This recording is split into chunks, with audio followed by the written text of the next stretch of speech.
Shout out dyan mga idol.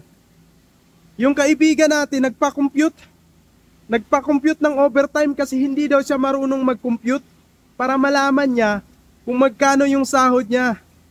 Alam nyo ba idol, overtime pa lang. Ito yung overtime niya oh.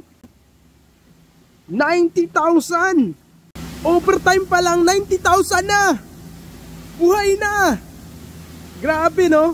Pero alam nyo mga idol, kahit ganyan kalaki ang sahod niya, ganyan kalaki yung overtime niya, bugbog ang katawan niyan.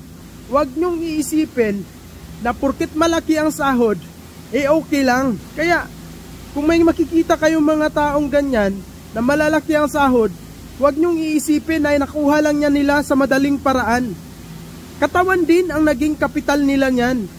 Kaya kung ikaw, nangangarap pumunta dito sa Korea at nangarap na makakuha din ng malaking sahod, idol, dito sa Korea, overtime pa lang, buhay ka na.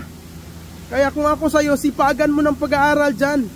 Ito nga pala yung chat namin, para makita mo kung totoo ba talaga itong pinag-usapan namin. Overtime pa lang, yan yun idol. Hindi pa kasali yung basic pay niya yan. Kaya, sipagan ng pag-aaral.